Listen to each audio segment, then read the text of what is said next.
What is up? I'm Miguel Antonio, and I'm the lead singer of the band Run With It, and you are listening to the Live and Create podcast. It's where I interview artists and entrepreneurs about what it means to live a great life and create great things. And today's guest is Adrian Tailor. Adrian is a versatile music producer and composer known for blending classical, hip-hop, R&B, jazz, and rock into dynamic cinematic soundscapes. His work spans from soulful, laid-back grooves to high-energy compositions, making it ideal for film, TV, commercials, and video games. With a passion for storytelling through music, Adrian continues to push creative boundaries while crafting emotionally impactful soundtracks. And in this episode, Adrian shares his journey moving to Nashville, highlighting challenges in the music industry and lessons he's learned along the way.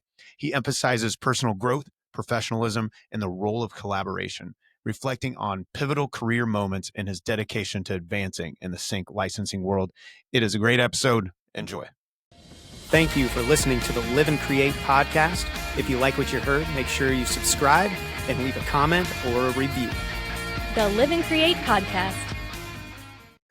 No. I was like, never again. Me and the artist, her name's Mickey P, that happened with, we just concluded it was probably the best podcast in the world, and now the world will never know, you know? Oh my gosh. That's the worst. Now you just got to run it back. Yeah, we eventually did. Like 6 months later, we were able to make it happen, bring it all back together. But yeah, it was really sad. We try to pretend like we never had, you know, when we started the podcast, we're like, yeah, I don't remember what we talked about at that point. Well, dude, you were out in the land of Nashville. It's one of my favorite places. I love that spot. I love it here, man. It's a land that's kind of bustling with just all sorts of creativity. You never know who you will run into at any given point, man. It's just, you never know. So yeah, absolutely. I was there one time. We were debating whether to go back out there and record one time. My wife was like, I think you need to go because every time you come back, you are so excited. Like, cause yeah, the barista is like 10 times better than me at music, you know, and you get in great conversations and see their art form. And I'm like, damn, this is a place that pushes you in really good ways, I think. And are you originally from Nashville? No, I'm not. I'm originally from South Bend, Indiana. Oh, okay. Moved to here back in 2013. Right on. Yeah, kind of at the beginning of the boom where, you know, that transition was happening. Right. And yeah, just seeing so much transformation. And that's I like that mug, by the way. I just had to point that out. Well, thank you. Yeah. My wife got these for our boys for Christmas, and they drank hot chocolate that one night. And now I just use them all the time. So thank you. Perfect. Yeah, man. It's been cool seeing the transformation of Nashville and just the growth in various communities in the music industry. So it's been like, oh my goodness, we're at 2025. Feels like it's only been a few months. That means you're having fun then. Definitely. A lot of hard work. There've been quite a bit of challenges since moving. Right. But I embrace all of that because, you know, growing up in South Bend my whole life, it's been a great learning from, you know, Ben and great things I picked up. But the change of scenery is what really kind of broadened my my mindset when it comes to music. So yeah, right. I'm glad I took the leap. And what are some ways that you feel like, you know, stepping into the river that is Nashville, the river, creative river, if you will? What are a few things that it expanded for you? Wow. I would say the main thing for me was how to approach, because when I got here, I started playing for different artists and doing cover gigs and stuff like that. So I would say my discipline when learning music and approaching gigs with professionalism, that was just opened up, and it was like, no, you have to take as much time as possible to learn tunes, you know, chart out music, show up to rehearsal, you know, prepared, and just, be professional and be prepared. And that mindset of being disciplined, because there are a lot of cats that don't take that extra step when it comes to preparing for performances or studio sessions and stuff like that. So it's been not a huge learning curve for me because I don't have a problem with discipline and doing my, you know, diligence at home and taking time to learn music and create roadmaps. But here it's like, no, if you are professional, your name will go really far. Right.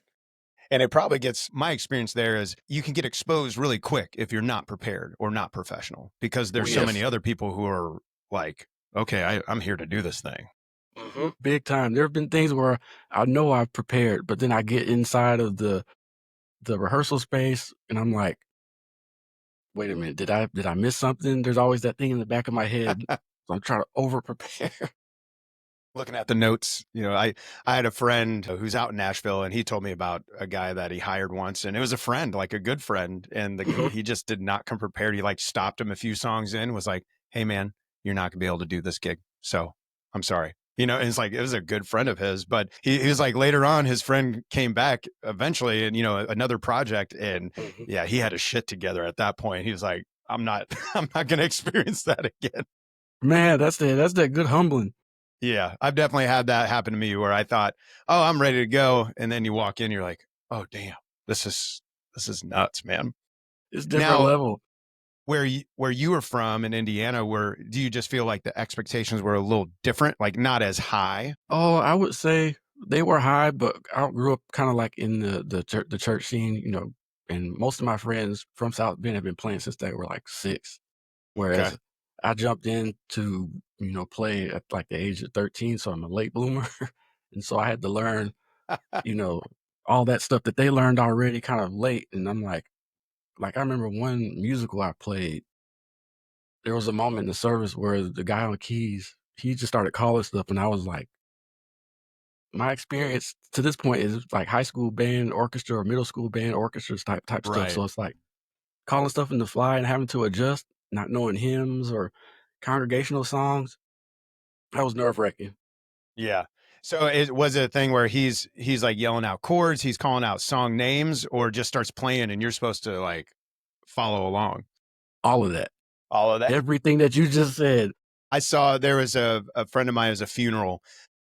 But the church we were at, the female vocalist walks up and she just starts singing. She just picked a note out of the middle of just starts singing. And you could tell the band, nobody rehearsed it. And you watch the Mhm. keyboardist and he looks at her, leans in, and he starts playing. Next thing you know, bass player joins in. And Yep. I'm watching this band, and next thing you know, they have full thing behind her.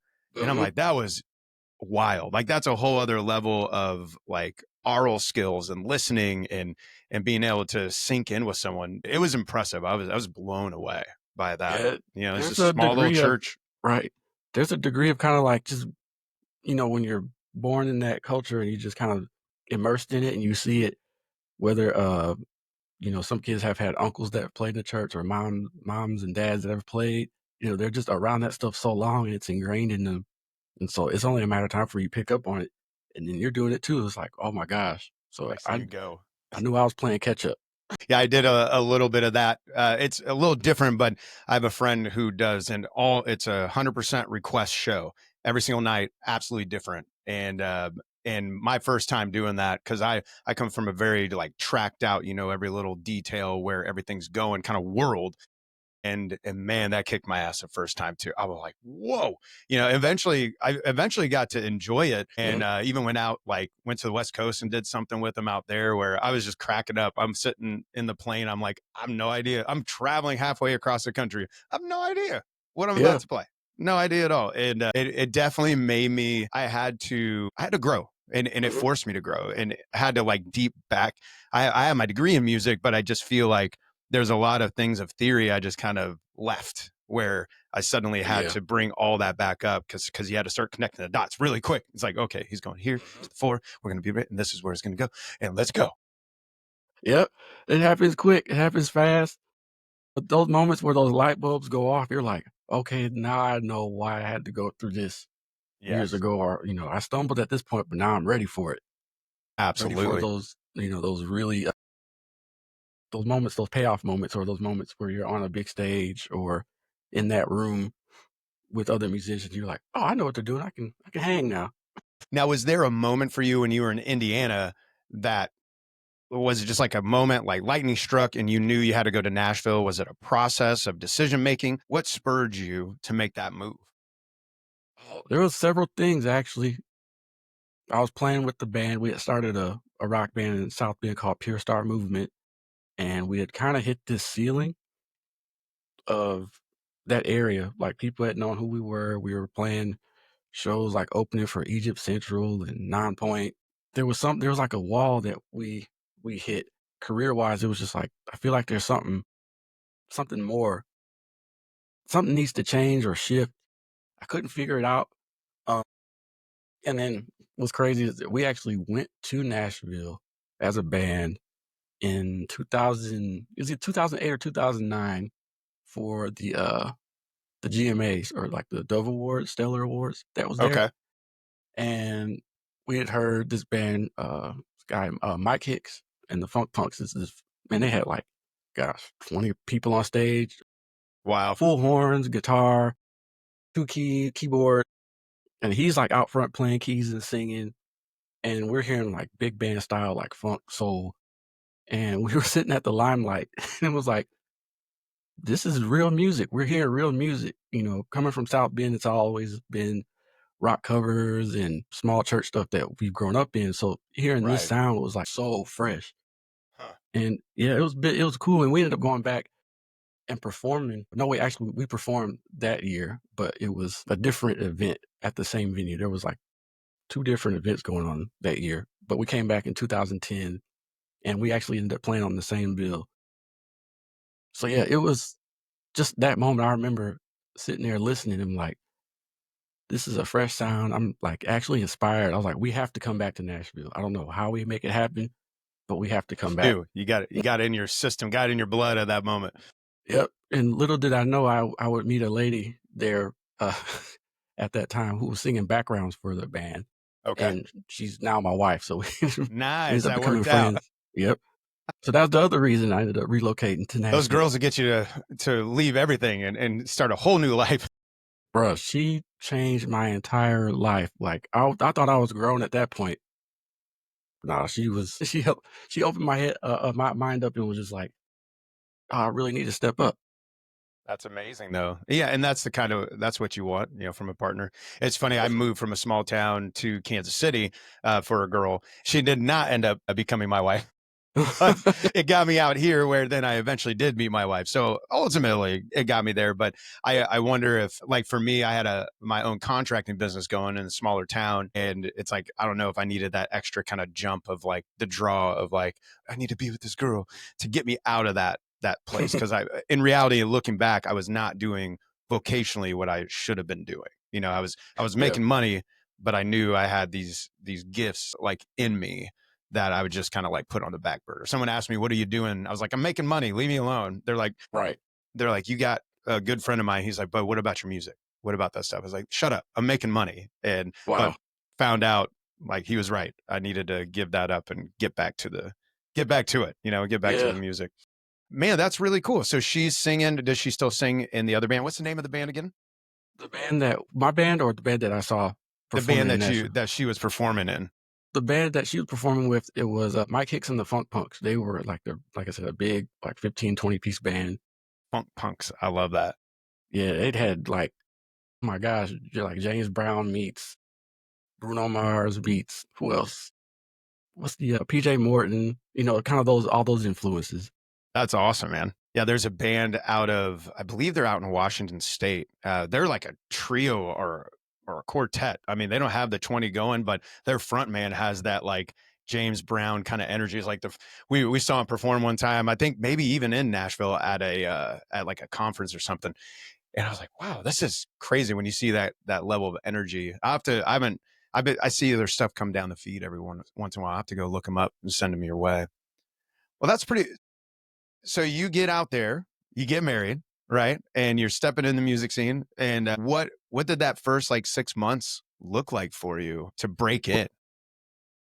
Oh my gosh, man! You're like, I'm here. Yeah, I'm here. It was a lot of that. I'm here. Like I sold my car in South Bend for $400. And I packed like a garment bag and maybe like 2 trash bags of clothes because I just didn't have any luggage like that. Mhm. We piled in at my time, a girlfriend and fiance's car. We piled in our car. Oh gosh, I had a big old refrigerator of an Ampeg SBT. Yep. And I was like, well, I need this if I'm on a gig. So I just took that. We all packed that in the car, drove down here. We were in Murfreesboro at the time. We lived in Murfreesboro a little bit, which is 45 minutes further south of here. Okay. And then like that week we got married. We relocated to a new spot in Nashville and got married in Chattanooga. So it was a lot of back and forth. Nice. And around that time, I don't think I was doing anything. I was trying to go to different like jams. I was filling in at various churches. People, other bass players were out of town. I would just go to one spot one Sunday and be like, "All right, well, I'm not working here. Hold on, someone's knocking at the door real quick. Sorry about Okay, that. no worries. Just one second. I'm muting the camera real quick. Yo, my bad, dude. It was maintenance has come in to fix a bathtub issue. We have a small leak going on right now, so maintenance had to come through. It's all good. You got that real life going. That's my my summers. I have 4 boys. Well, 3 that live at home. My oldest is already out of the house, but my summers tend to be chaotic when I'm doing podcasts so I'll get all sorts of interruptions during that time. My goodness. I'll tell them going in, it's like, hey, I got an interview. We need to chill. But inevitably, they're boys. 2 of them are teenagers already. Like, they're just going to make noise. They're just going to make things going. Like, it is what it is. I kind of roll with the punches, yeah. Absolutely. We were having just a faucet leak that was kind of consistent. And I was like, we might need to have this looked at real quick. So, right on. So you were talking about, you're stepping on the scene, walking into churches, different, gigs. It sounds like really just trying to stir some things up, if I was following that story correctly. Oh, definitely. Yeah. Trying to just get a footprint. Like, people who I was connecting with when I moved had already heard of Pure Star Movement, prior to me moving. So it was like, when I moved here, they were like, oh my gosh, the bass player from this band we really like is here. So let's connect with them and try to, look out for them and get them in different spaces. And so for those first 6 months, I ended up towards about month 4 or 5, in between those 2 months, I got on with the cover band of this artist. Her name is Goldilocks. And I was like, that name sounds familiar. And then come to find out, she was used to be a personality on TNA Wrestling. And I was like, that's where I knew her from. Yep. That's awesome. Now she's fronting a cover band. Yep. We would go to like Louisville and go to Mississippi. There was a Hard Rock Casino where Bret Michaels would kick off his summer tour there, and we would just play tunes after that show. And so she was on like that scene. So I'm like, this is a thing. That's like, pretty awesome. A cover band, yeah. So she's still doing wrestling as well? No, I don't think she's doing wrestling. Yeah, I don't think she's doing wrestling at all. I think it's just strictly music. She might have some other things, on the side. I haven't, touched bases with her in years, actually. Oh, okay. It's been a minute. So it's like a lot of life has happened since then. Right. But that was like the first kind of consistently touring gig I was on within the first 6 months of being in Nashville, I would say. Oh, that's amazing, though, to step in and find something so quick in that regard. Oh, yeah. I had to learn, oh my gosh, like 100, 150 something, like different tunes, like really quick, too. Right. And memorize, I imagine they're going for memorize. Yep. Like, I remember I brought a tablet of charts to the rehearsal. They were like, what are you doing, bro? And I was like, I don't know all these tunes. Just I need roadmap. I was like, give me about 2 weeks, and then I should have a decent working knowledge where I don't have to look at a tablet or something like that. But yeah, I have this thing with and I started working in a cover band aside from my band Run With It. And that one I had to have an iPad up for a while because we started going shows real quick. And it was just so hard for me. It was like bothering me because like Run With It, that kind of like you said, like if someone showed up with an iPad for a Run With It gig as a fill-in, we'd be like, what are you doing, bro? What's going on? But I was like in this place of necessity. And now I do with them, all the lyrics and anything up front is all memorized. And now it's just the guitar because I'm not a guitarist. I am, but I'm not, if that makes sense. Like I could play guitar, but I can't play guitar. Yeah. Like what's your main instrument? What's that? Is guitar your main instrument or do you no, it's singing. I have my degree in singing, and that's in reality is even though it's funny as I make a living playing guitar and singing, but I always, at the moment I'm around a real guitarist, I'm like, okay, they're a real guitarist. I'm going to let them play guitar because they're legit. But yeah, so now I have my iPad, like I'll sit it over like by the sub and I'll pop over just to like look at the key. Like glance at it a little bit. Yeah, like, because I'm just like, but I do have some friends I have some friends where they play so many songs. Like one of my friends, she has like 300 something in her set list where she's like, Jeez. I'm sorry. I don't care if you don't like it. I'm going to have my iPad, but That's it's a her lot to thing. So she remember. can do it. Yeah. Yeah. She can make that happen, man. So 6 months already touring and getting in there. But what were like kind of the ahas for you in that moment? Like, things are starting to roll. Was there any kind of light bulbs that started clicking for you as far as your music career goes? I would definitely say, because I wasn't as keen to like the business side of things as I am now. Um, and so like the etiquette of, getting paid on time and making sure you're holding people accountable of, I've done these many shows, like the numbers aren't matching up. That kind of was the main light bulb in the first 6 months. And I was like, okay, I need to be keen and I need to be aware Right. of logistics, whatever that looks like with money, or how are we getting to the gigs? What time do I need to show up for bus call? Yep. That kind of thing. Because, people will take advantage of what, people don't know at times. And so in that first 6 months on that gig, sadly, like it was a cool gig, but it was just a lot of the logistic stuff and business stuff behind the scenes where it was just like, okay, I'm learning. Now it's time to move on and time to grow to see what the next thing is. We'll put that So, in the chapter of learn some lessons, and now is the next thing. So yep. from that point, what was the next thing? Was was it another band, or is that where you, because I know, for the listener, we've met in the Sync Alliance, getting into the sync world. Was that kind of where that opened up to you? Yeah. What was the next step for you? It was years of like the filling in for different artists and church thing kind of ebbed and flowed. And at one point it stopped. I stopped just playing at churches altogether just because I wanted to be at home more. And we really had some foundational things that we wanted to work on and just reinforce. And so I said, well, I prayed about it and it was like, if, this is meant to happen, if I'm meant to be here to pursue a career in music, like God will provide for us and take care of us. And so in that time, I worked like at Guitar Center.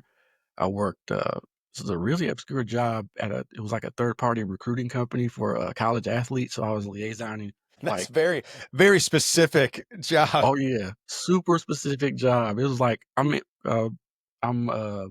managing a database and entering information in for football players transitioning from high school to college. And so it's like, Interesting. we're entering like height, weight, all that stuff.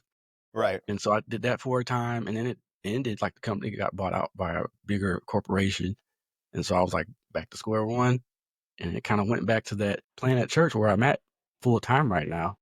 Okay. So, yeah, like, this particular church, he's a great musician. He's the MD, his name is Elijah Holt. He called me, like, this it actually the perfect timing, it spanned out of, like, a time of a year, exactly, from date to date, where he called me about the gig. I turned it down and was like, "I need to work on some stuff here at home." Till the next year, he called and was like, "This spot is still open if you want it." Wow. And I was like, "Okay, I guess this is meant to happen." So I started working at this church. I'm still working there today. Now, is it mainly music? Or are you doing like some kind of pastoral role as well?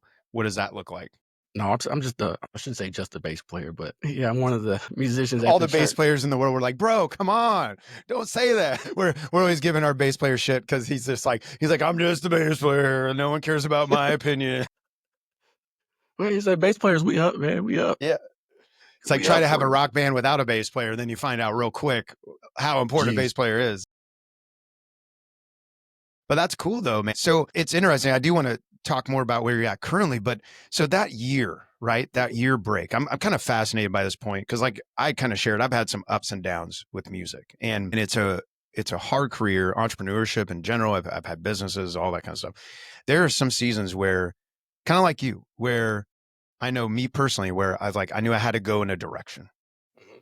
and it kind of seemed counter to what maybe I should have been doing. But Yep. there, I was like, no, I need to go this direction, and it gets hard. And sometimes, like it sounds like you experienced some of those bumps in the road as well, where it's like, was there ever a time in that year where you're kind of questioning, like, am I doing the right thing? Should I be doing music? Should I like, did those questions pop up for you in that year? And then I how, would if say they every did, how day.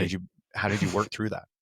Yeah, every day, sometimes multiple times a day where it was like, I need. If Am I you good? can We hear good? me, my internet messed up. So I don't know if you got the whole question or not. It like froze up. I think we're back now. Okay, I think I got the whole question where it was. Well, actually, might have missed it. Can you repeat it real quick? Yeah, Is that essentially during that year where you kind of had this perspective, I need to work on some things personally and I need to go this direction.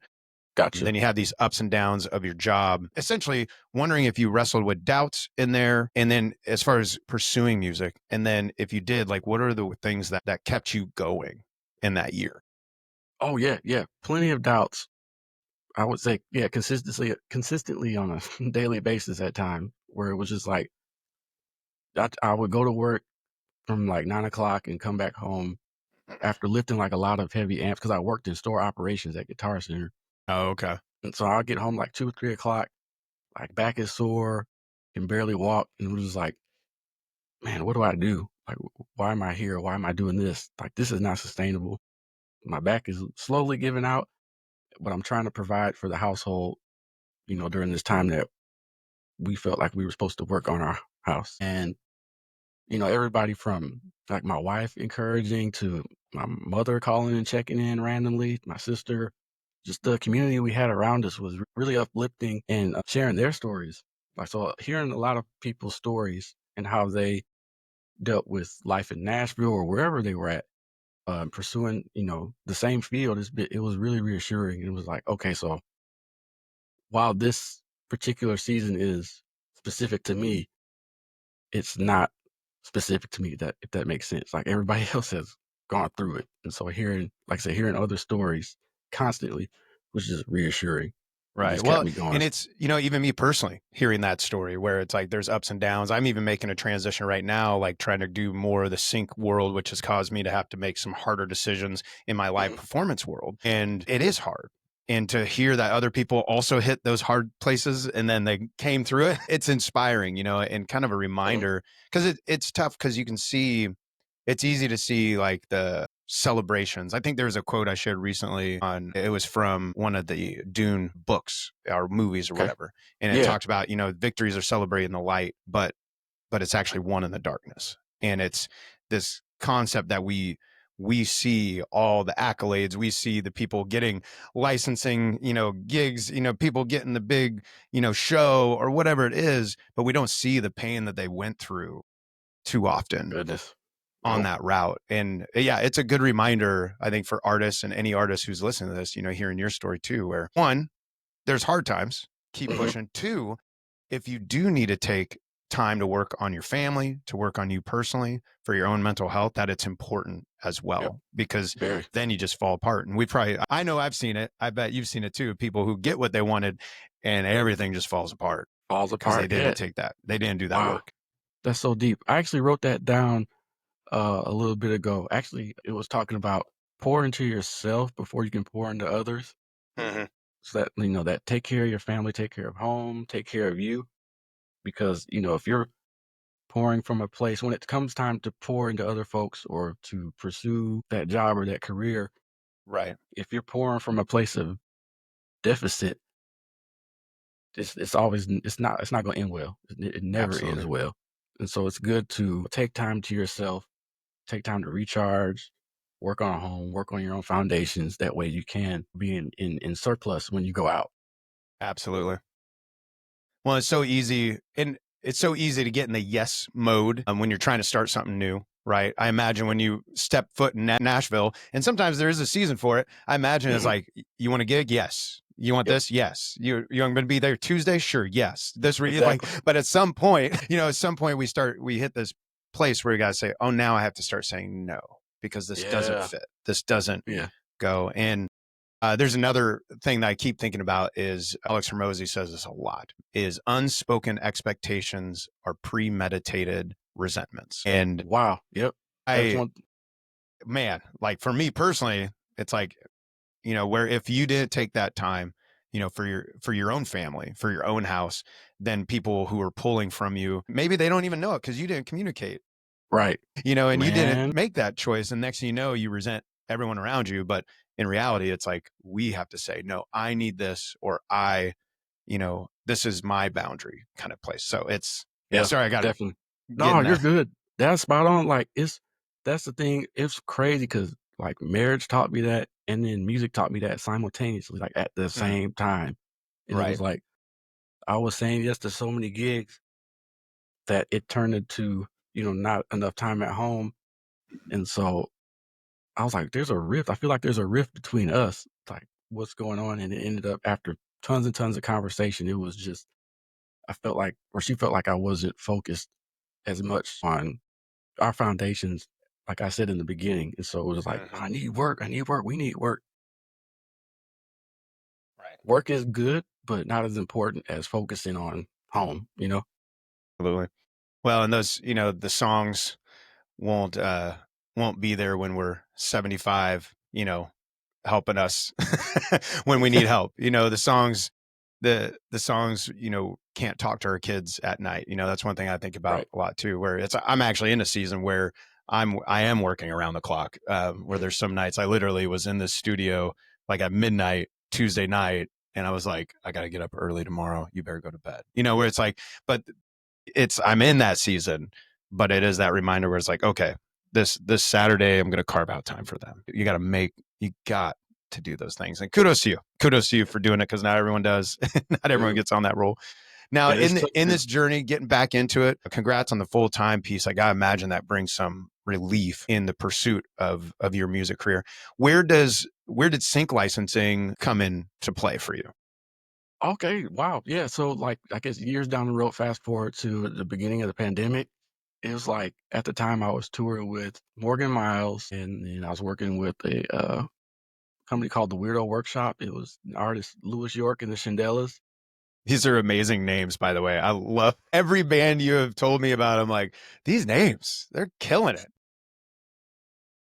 Both the gigs were awesome, like, Morgan Miles had, like, this gritty, soulful country thing to her, and she's still doing her thing. Louis York, singer-songwriter duo, they've written for, like, Christina Aguilera, Whitney Houston, I got a few has good credits to their name. Just a few. just a few good credits, and then they were starting their project, there's all female-led group called the Shandellas, which they're amazing, by the way. Like, I've heard nobody, like, blend like they do. Like, they just something about their cohesive sound is just like, oh my goodness. But I was, playing bass for them, and then everything kinda just naturally slowed down, and I was like, "What's happening?"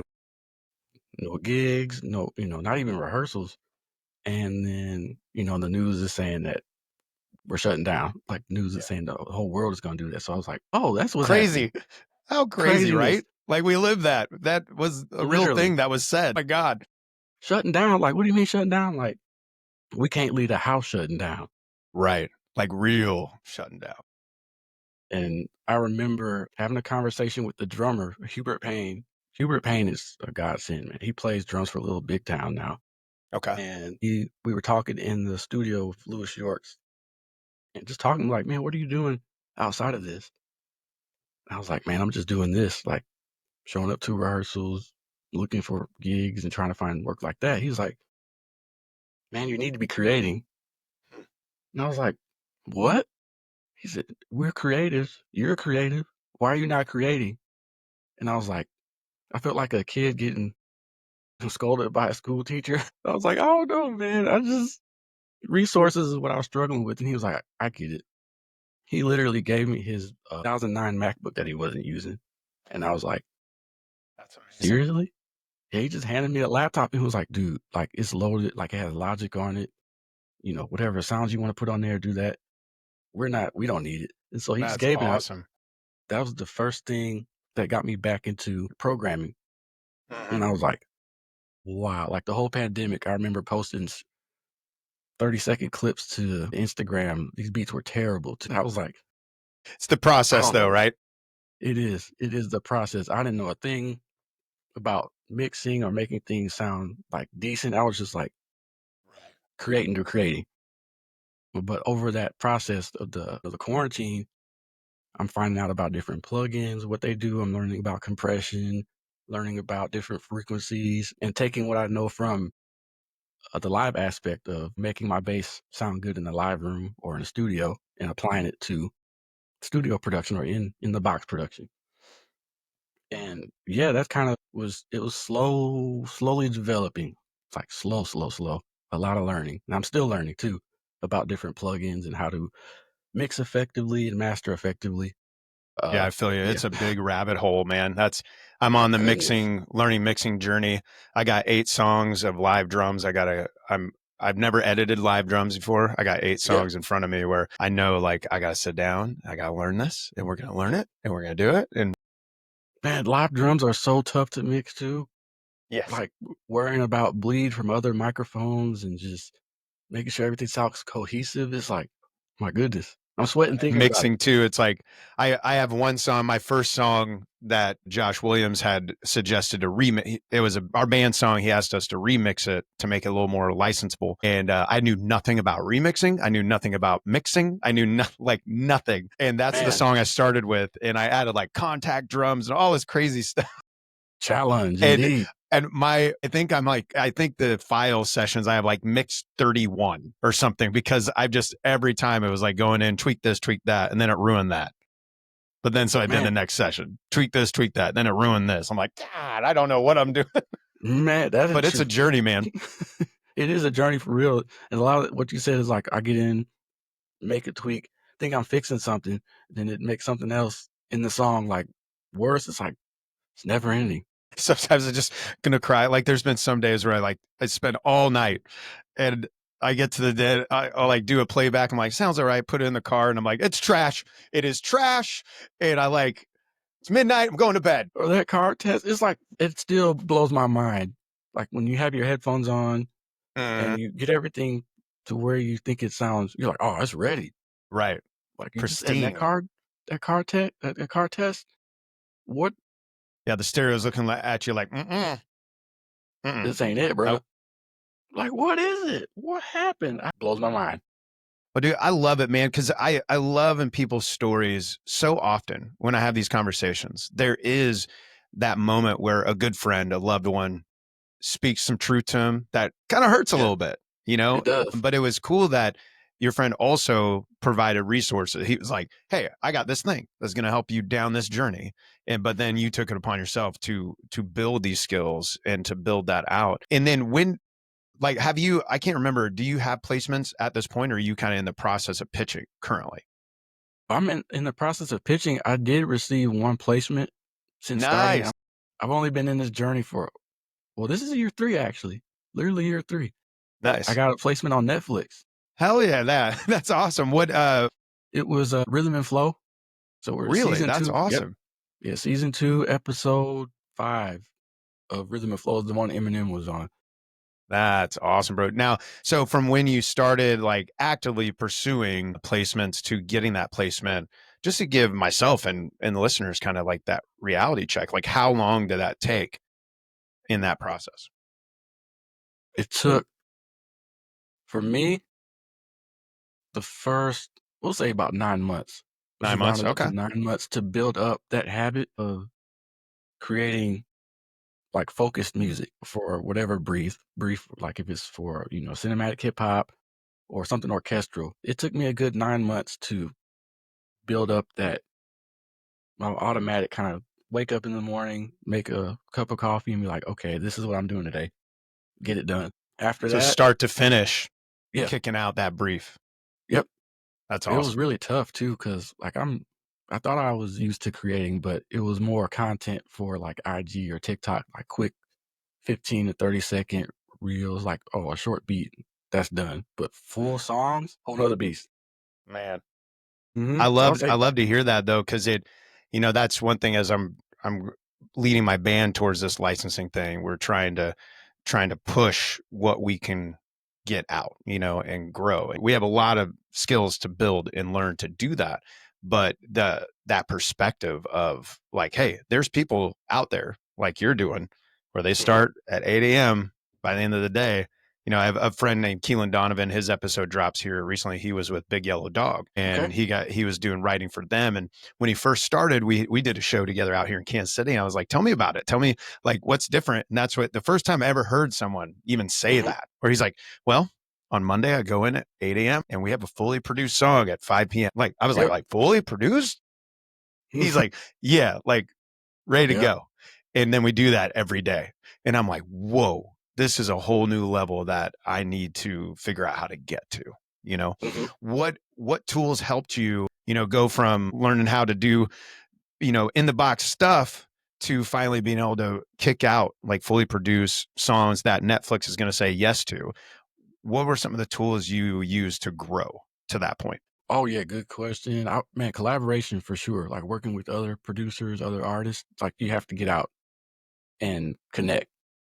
Like, that's the main thing. Like, I know there are people that prefer to work alone, like, I'm even one of those people, like, if I can do it, at least the programming aspect myself, I can't sing worth anything, but if I can find a vocalist or something, I'll just program everything myself and then send the track over, top line it, send it back, mix and master, is done. But there are times where you definitely have to get with a team of people to, achieve that bigger goal, because other people have skill sets that you might not have Right. necessarily. Like, somebody's, way better at recording or programming drums than I am.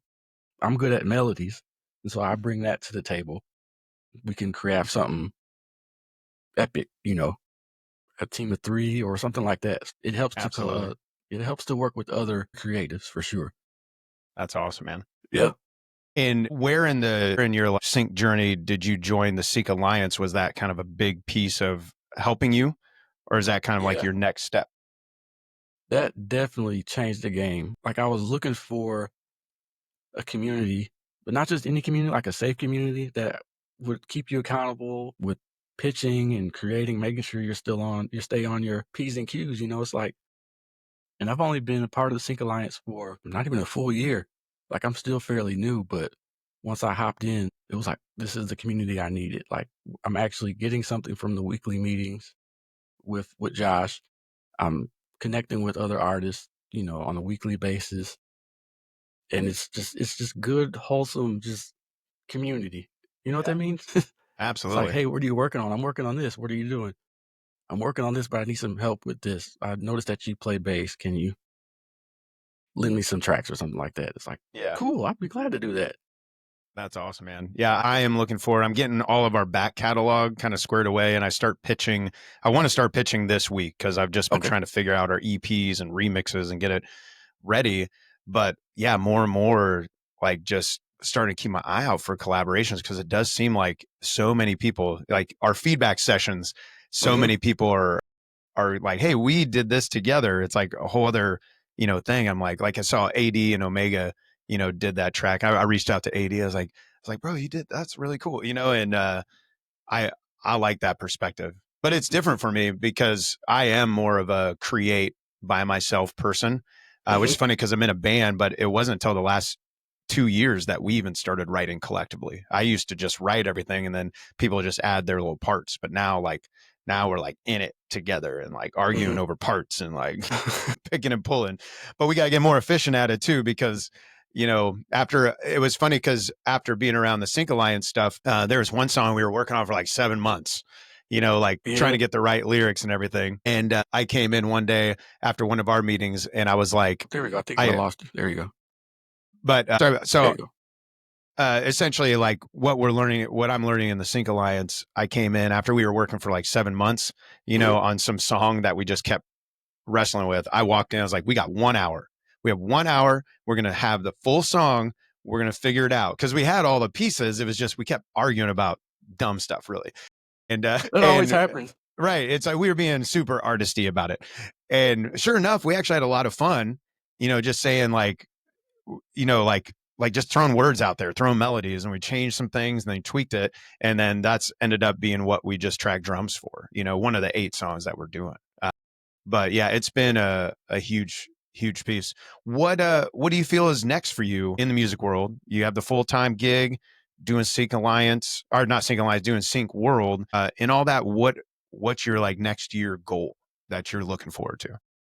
Wow, the next year goal, I had to pull back and reset just to, make sure I was not overwhelming myself. I guess there are times where, well, yeah, you definitely have to sit back and reassess. So I'm reconnecting with some more creatives, and I actually joined another initiative here just to see how we gel as creative. So there's going to be one more vocalist, two more vocalists, and myself and another producer, and then the engineer. So it'll be like 5 people. And we're going to try and crank out like 12 songs by the end of Yeah. the year. And so it's a little bit slower than what I'm used to, Mhm. but that slow pace is helping me slow down myself because, oh my gosh, when this brain gets to going, it's like, well, I know I miss stuff for sure. So it's a whole nother discipline I'm learning with this group. Everybody's super cool. They're just chilling. Like, it's like we do this, and after the 12 songs, if we're not feeling it, we can just go off and do our own thing. But Right. I think the vibe is so cool. I might just stick around. Honestly, everybody's really gracious and just like, okay, we'll just do it. See what happens. That's cool. Is there a So, name for the collective? the collective is called Your Dream Team. At the moment, it might change down the road. I'm not sure, but what was it? The vocalist and the engineer, they live in Seattle now. They used to live out here in Nashville, and so yeah, we'll see what happens. I actually just finished a rock EP that I'll be pitching. I think I've Yeah. shared some stuff in the Sync Alliance too, so Uh-huh. that's on the list to pitch along with the cinematic stuff. And honestly, I'm just going to be creating more in that vein, like more cinematic style music, more of the anime style rock music.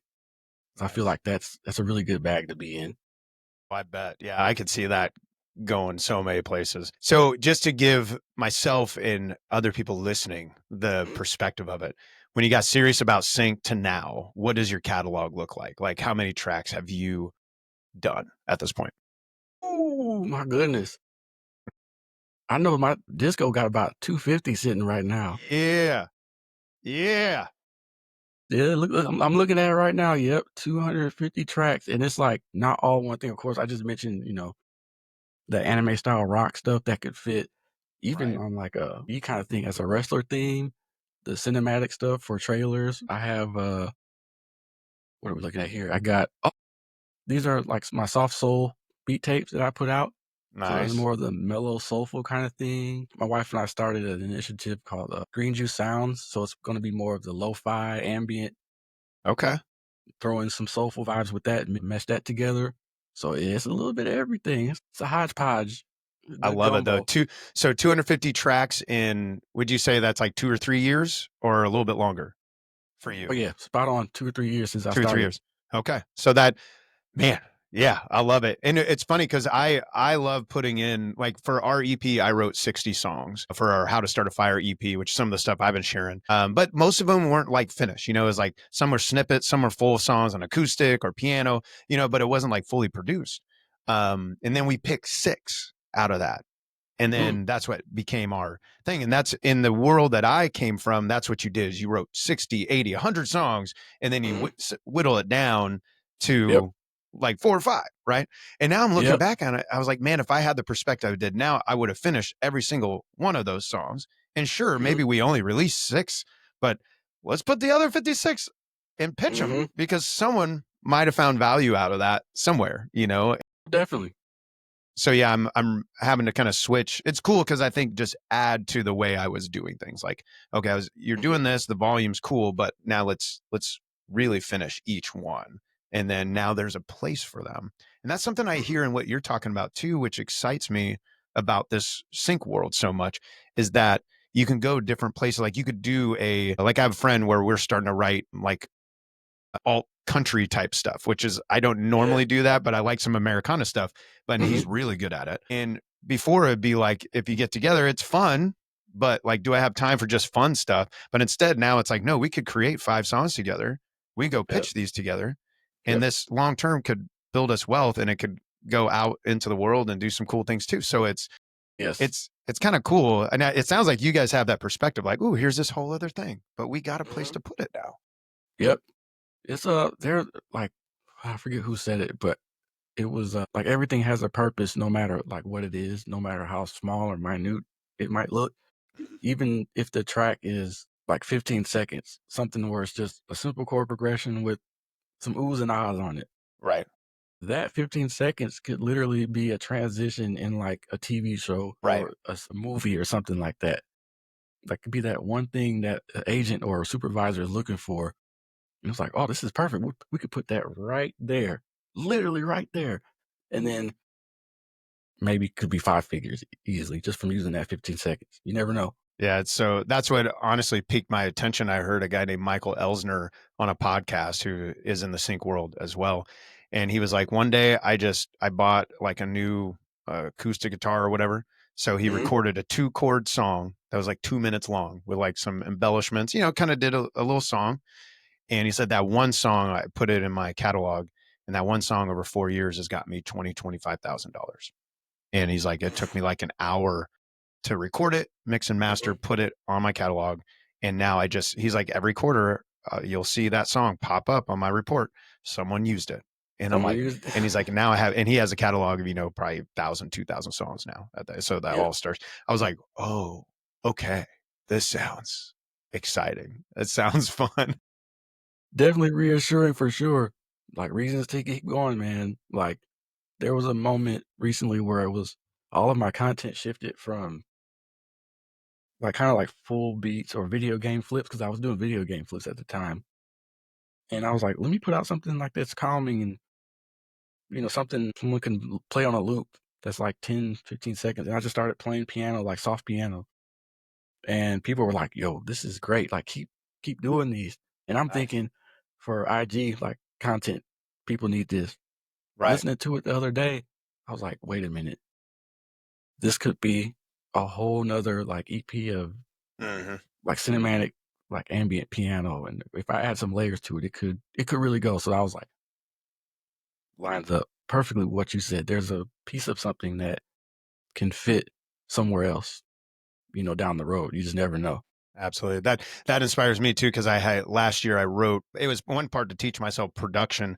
I wrote a like ambient like meditation album essentially.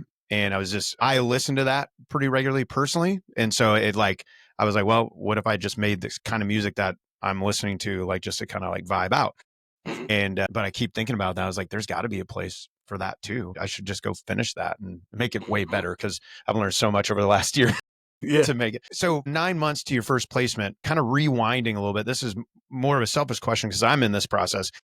From when you started like pitching, how long did it take you to get a publisher? I honestly, I have a publisher, but I started it myself with ASCAP because I signed up with ASCAP under Okay, a writer account and a publisher account. So that I guess that's my own publishing. Like, I did it absolutely. myself. I didn't sign like a deal Oh, with so you're anyone. going directly to music supervisors then, Mhm. is how you're getting placements? Awesome. Okay. Yep. And this Very cool. the with the Netflix placement, the producer I collaborated with had a connection directly to Jason Grant at Audio Vibes. Okay. And that's how I got on with Audio Vibes was through that placement. Love it. Back to So collaboration being key. yep. Yeah, because you never know who could be, I didn't know that he was kinda already in. It was just like 3 dope people. Let's make something. Right. Make a banger. And then everything just lined up. I was like, "Oh, You're like, you're already in here. I Well, love it. appreciate it." Yeah. Well, that stuff inspires me along the way, man. When I see people post those wins, it's like, okay, it's like that reminder, like I need to get back in the studio, get my thing, finished. I got to learn this piece. I got, like just keep moving forward. It's like these opportunities are out there. Mhm. They're definitely out Anyone, there. what kind of, a piece of advice for Mhm. someone, just getting into sync licensing, or just maybe they just moved to Nashville and they're trying to just learn how to play and make a living. Like either way, either direction you want to go. What's like Mhm. a piece of advice you would give someone who's early in the journey, in the music journey? I would say give yourself grace. Like, be easy on yourself. That because no one really told me that. I had to learn that for myself. And then, after the fact, I would get reminders from people say, "Hey, you're doing just fine. Just take it easy. Like, don't overwhelm yourself. Don't be too hard on yourself. Everything happens as it's supposed to." And with Nashville being like a more of a slow paced city, things take a little longer to develop. And so it's just like you really have to give yourself grace. Like, set those goals, short term or long term.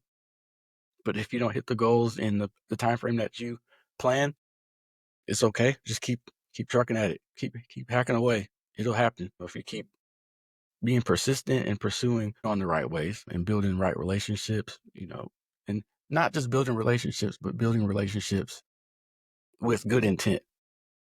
There's a lot of people don't mention that too. There's a lot of how am I trying to say it? What can you do for me? Yeah. What can you do for me? Can you do this? Can you do this? And it's not just what can you do for me, but how can I help you? How can we build together? Right. How Like can that I bring intent. value to this situation Yeah. with you, this Yep. relationship?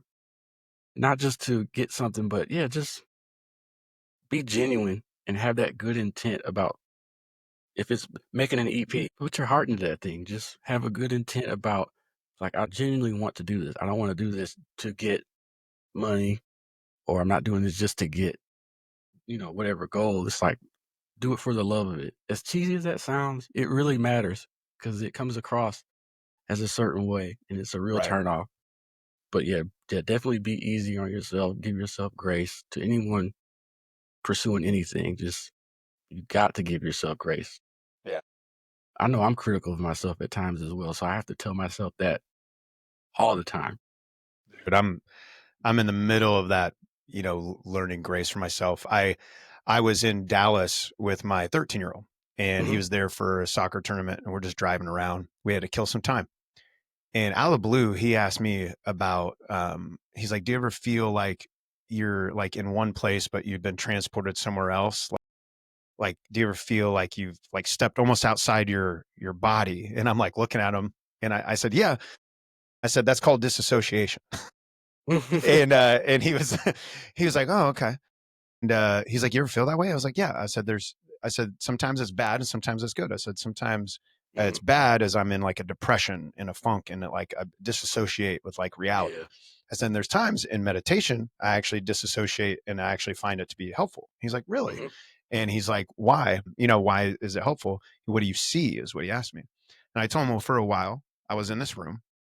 It's an all white room and I'm on a couch and I have my past self and my future self sitting on the couch with me. And I'm like, I Wow. feel kind of crazy telling him this, right? But it's my true experience. And he said, what do you guys talk about? I said, well, for a long time, it was me learning to forgive my past self. And he's like, interesting. It's like all the conversations centered around forgiving my past self. And he's like, well, what do you see now? I was like, well, my past self isn't really there much. And I said, and it's just me and my future self. And he's like, what does he say? I said, he doesn't say anything. He's just sitting next to me. The And present. he gets quiet. And I'm sorry, this is a long story, but it kind of, Oh, you're to good. your point of grace, and he gets quiet. And I'm feeling like I'm insane just sharing this with my kid. And he just goes, what if your future self is actually who you are now? And he's sitting down with your present self and he's Yep. trying to work up the courage to forgive who you are now. And that like Man, blew my mind. And it, kids say like, the I almost darndest started things. crying. I like saying I almost cried right now because I realized Mhm. like it's a whole other level, because you can learn to forgive your past self. Like it's a whole other level to give you yourself active grace in the life you're living right now. And I Mhm. was like, man, that blew me away. And he was just like, yeah, what if it's this? Man, he might be onto something. I think he is, like, literally, that's some insight right there. That literally is insight. I mean, grace is one of the things that's definitely active because you constantly have to give yourself this, like, okay, whatever I am going to be in the future, whatever I was in the past, it's okay. Like, I have to be in this moment and just live, be my best self.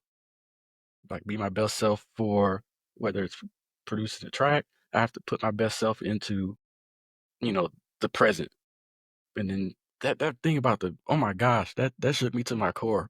Like, Yeah, it kind of like it blew me away too of like, and it's interesting because ever since then, to give you insight into my crazy mind, but I feel like now my future self is actually speaking to me. And it was like, wow. I actually needed him to share. It was almost like I needed my 13-year-old to share that with me to like have that breakthrough of like, Mhm. I can have grace with myself now Yep. instead of just all the dumb things from the past. It's wild, man. But man, last two questions of the Oh yeah, podcast. go for it. This is very helpful. I like this. This is good. Yeah, thank you again. Thank you for making the time. I know all of our lives are busy, so I appreciate it. So first of the last two, Mhm. right now in your life, how would you define living a great life? Oh yeah, going back to that point of like being your best self and kind of being present with whatever it is you're doing. If it's cooking something, just be in that moment, be present, and just give the best of yourself in that every moment. That's the best way I could put it. Is living a great life is taking each moment for what it is and being present. Because you won't get those moments back. So it's just being present. I feel like being present is the best way to be great. That's awesome. I love it, man. I think that's true. And it's interesting in the music world or entrepreneurship, which I just kind of see it one and the same, the way the industry works now.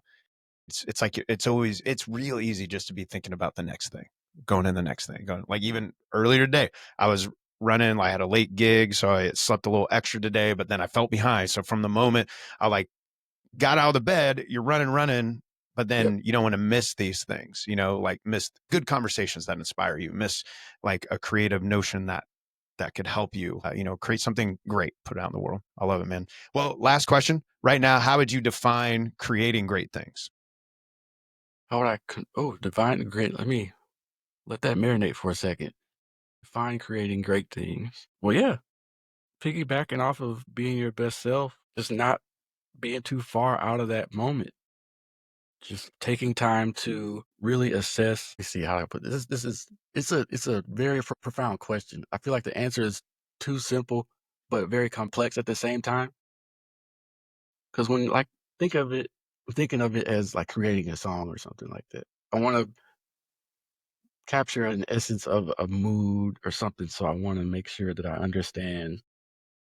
Perfect. Like when we get a brief for a song that describes a particular style, whether it's, let's say, just cinematic, like an orchestral vibe that conveys emotions of happiness, freedom, encouragement, triumph. We want to focus on those words, happiness, freedom, triumph. So we want to understand what those words mean. Like you can't create something that fits that brief if you don't understand those words, if you don't know what Right. those words feel like. Like how can You you know what I convey mean? the emotion if you don't know the actual, like, I don't know what triumph is. I don't understand what freedom or triumph is. It's like you have to, you know, be authentic. In order to be authentic, you have to know what it is that you're doing, and you have to fully understand what it is that you're doing. So if I don't know feelings of happiness, I can't create anything that sounds like that without experiencing those feelings. I mean, you can try and chase the sound, but it'll come across as like inauthentic, or you may miss the mark completely. So it's like you want to have an understanding of what it is that you're doing, which all ties into being present. If I want to know, if I want to be able to understand fully in that moment what it is I'm doing, and if I can't fully know what it is, I'm not gonna I'm not gonna be my best self in that moment. I can try, Right. but won't be authentic. I feel like It's creating almost, great things. go ahead, sorry. No, I feel like creating great things is just being authentic. If you're not authentic, you can't create great things. That's just been my personal experience. Like I've known when I'm chasing a sound or something, and I'm sitting here at the keyboard, and I'm like, this doesn't feel good. It doesn't feel good at all. And I'm like, okay, I know I'm not being, I'm not authentic to this feeling, or I don't understand what it is that I'm doing right now. I don't fully get it. Right. So let me step back and do whatever I need to do to get that understanding, and then come back to it and try to achieve whatever that task is. If that I makes love it. sense. Try not to ramble too much, but No, it's good. Well, in a way, I hear like the more expansive your life can be, and the more you can obtain real, genuine experiences in your life, that in turn helps you create great things because you have a cup to pour from. Kind of back yep. to earlier in the conversation, like if you don't fill your cup up, you have nothing to pour out Hmm. on that level, Exactly. creatively or interpersonally. Um, that's awesome. And it's cool. It kind of bookends to even like earlier part of the conversation in that Hmm. regard. So I love it. Everything Well, comes back to itself. let people know how to connect with you if they want to collaborate in the licensing world, if they want to check Okay. out your music, all that good stuff. Definitely, yeah, reach out to me on any social media platform. I'm actually on IG, TikTok, at Adrian the Tailor. All my links are posted in like a portfolio bio. So yeah, reach out. That's the best way to get a hold of me. Awesome. Well, thanks for making the time, man. Thank you. This has been a great platform, man. Keep this up. Literally, this is very positive and super healing. Like this was very therapeutic today. Thank you for listening to the Live and Create podcast. If you like what you heard, make sure you subscribe and leave a comment or a review. The Live and Create podcast.